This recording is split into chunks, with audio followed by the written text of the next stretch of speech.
is fighting between geographic areas, and a lot of other issues. Most of them becoming security threats to the nation. So that's the same background we are coming from as a country. Luckily, fortunately for us, we are able to engage the World Bank to support the reform, the land reform process in Sierra Leone. And through the bank, we got some support and grants, assistance for the process. It was as a result of that grant that we were able to establish 2 laws that have actually been able to inject a lot of changes in the land management in the country. We have the Land Commissions, National Land Commission Act, which established the Commission, National Land Commission, and then we have the Customary Land Rights Act. The Customary Land Rights Act is unique in so many ways.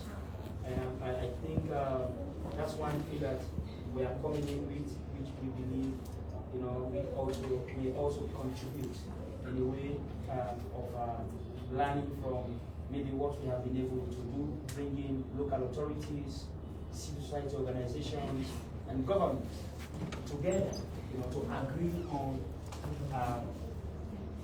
modernizing land administration across the board. Sierra Leone has 2 tenure systems. We have the customary tenure system, and then we have the freehold. Largely, the country has about 95% of its land mass in the customary tenure system, and then we have only about 5%. There are few statistics that I disagree on what I have just submitted, but to a large extent, that is what the situation is. And there have been a great deal of issues, in between the 2 tenure systems. So what we have done as a country, even in the new laws, we have not tried in any way to blend the tenure systems. We are still living in 2 separate tenures, as they are. But then we are bringing in reforms through structures, statutory structures that will help, in the implementation of those reforms, in order to ensure that the reforms are in alignment with our traditional practices, because that is also the key issue that we acknowledge we should manage adequately. Otherwise, that in itself would have undermined the whole reform process itself. And so that's one of the reasons why we decided to raise the 2 tenure systems. So we have the customary setting. We are still going to do registration of passage. And what the laws have done very clearly in the Customary Land Rights Act is to give the rights, to vest the rights of ownership to families and communities. Before this time, what was the case was that most people believe, though it was not guided by any statutory regulation, most people share the view that the customary land was owned by the local authorities, the paramount chiefs. We have the paramount chiefs in our country, and that is what was popular. And so as a result of that, there are a lot of challenges with that. It created a lot of chaos in the customary settings, where maybe the paramount chief want to allocate some parcel for development purposes, and the families, to whom those parcels belong, we want to put up a fight. So all of those challenges we are coming up.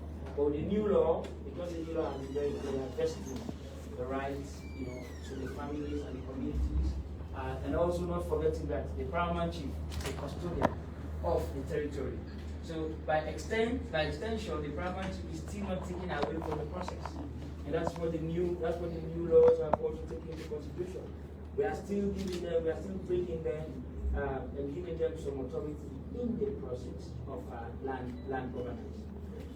In the structures that have been established by law, the National Land Commission Act has established 4 main structures charged with the responsibility of ensuring effective governance from the national level all the way to the locality level.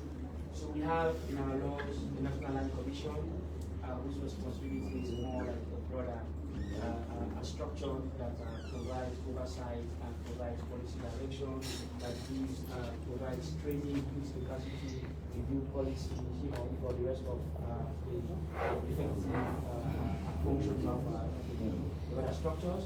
And below the National Land Commission, we have District Land Commission, the geographical country divided into districts. So we have District Land Commission covering all the 16 administrative districts.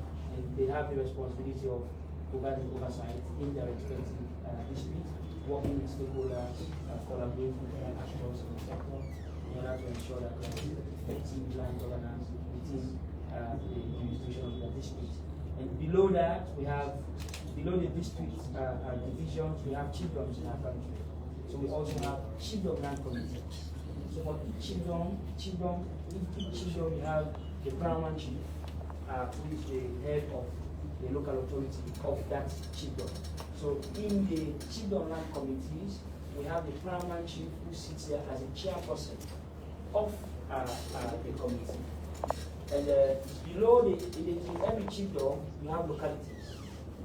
So below the chiefdom committee level, we also have a structure which we refer to as community, or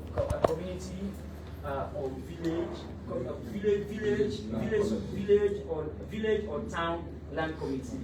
So these are like localizing the structures. And the essence of it, the rationale behind this cascading of structures at the community level is to ensure that we devolve land governance, to the people. Because we understand very well that the people who dwell within the communities understand the dynamics better than any expert at the to solve any land problems.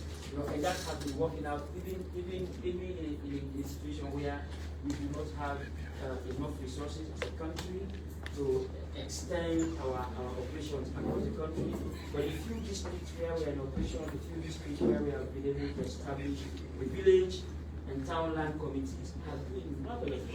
They have been able in some areas to resolve land disputes of over 15, 20 years, just by engaging among themselves, in their localities, and more learning from some old people, who have some knowledge in what transactions have looked like between families, between people within those localities. So for structures, that's the approach that we are using as a country, and those are the structures that the National Land Commission provides oversight for. For exchange of knowledge on issues, going through your processes here, I think that we are not quite in alignment, in terms of those kinds of structures. So maybe that's something we can sit together and discuss further and see whether it's something that is interesting at LLA. We want to model here in Liberia Land from Sierra Leone. So in essence, the purpose of this visit, one primarily is to come and begin to work on building collaboration between countries who have historically shared very strong ties. Before the birth of any one of us here, these two countries, Sierra Leone and Liberia, have always been together. By virtue of our closeness to each other. That was the reason why in 1990, when the war broke out here, by the time we realized in 1991, our started, because we are very close, So we want to see how, now that we are going into land governance, another critical issue, which from time immemorial has been responsible for most of the chaos in our region. It's so key. Like the other day, I was talking to some key stakeholders and some crystal revelations that we have made. We are clearly pointing to the fact that we have had two major wars in Sierra Leone. One is the hot tax war, and the other is the civil war which broke out in 1991. And both of those civil unrest, the underlying factor has been largely, pointing in the direction of, land disputes. So this is something that is a huge security problem in the region. And I think it's very important that in the process of resolving, in the process of finding ways to address it, there is need for us to have a cross-border approach where we sit and look at what is working in Liberia, what has worked for Liberia, or what Liberia is struggling with, and how they can learn from Sierra Leone, or what Sierra Leone can learn from what Liberia has done properly, so that we are able to provide a holistic approach and which will contribute to enhancing sustainable peace, cohesion, and economic growth in our sub-region. So if you are coming, and if I am to talk about the purpose of the visit, I don't want to bore you with words, but I want to say it's a pleasure, like I stated earlier, for this reception. It's actually a huge pleasure, and I'm going to report to the people of Sierra Leone that, hey, what the Liberian guys have done, we'll be ready. Because this is not going to stop here. I'm pretty sure that after this visit, somehow you are going to have need. If you don't have the need, I will invite you to Sierra Leone.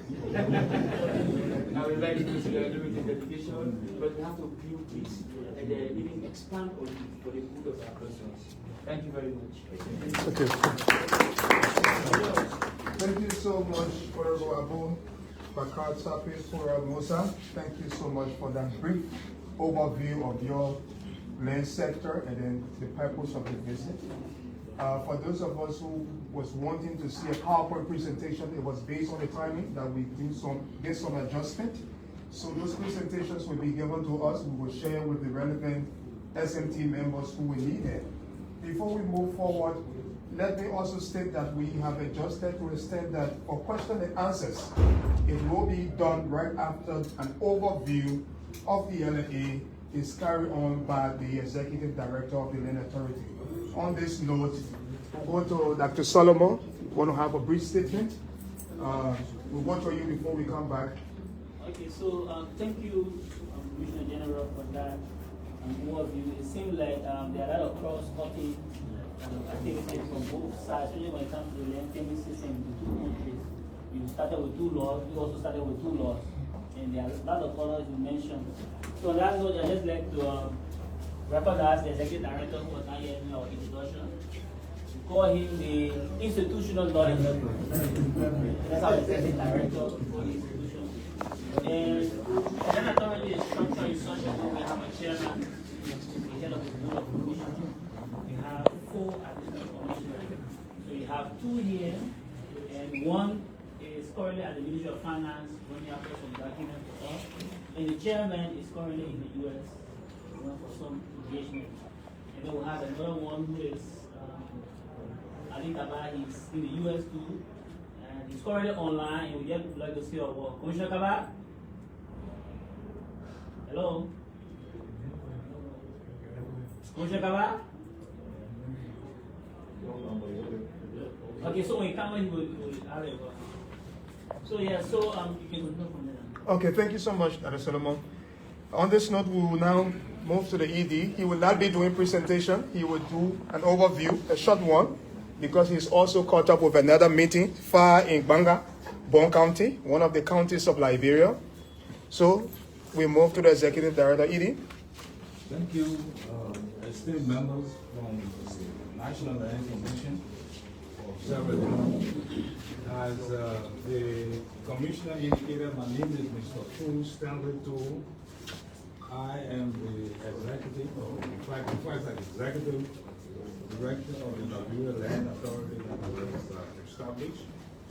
I have prepared a very extensive presentation as follows to give an overview of the land reform process that started in Liberia during the presidency of Ellen Johnson Sirleaf. However, because of time constraint, I myself am on my way to Banga to do another presentation tomorrow. So I was asked to just give a synopsis of the presentation.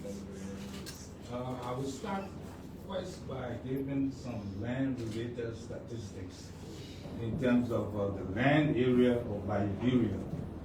I don't want to go too much into geography, but in terms of Liberia, as everyone knows from elementary social studies, is bordered on the west by your country, Sierra Leone, on the south by the Atlantic Ocean, on the east by Ivory Coast, on the north by Guinea. Now, in terms of our total land area, according to the latest statistic, in terms of square kilometer, Liberia is about 111,370 square kilometers. Of that amount, you want for me to repeat? You get it? 111,370 square kilometers. Of that total, land constitutes about 96,350 square kilometers, which translates into about 9.6 million hectares. Water, what are you laughing for?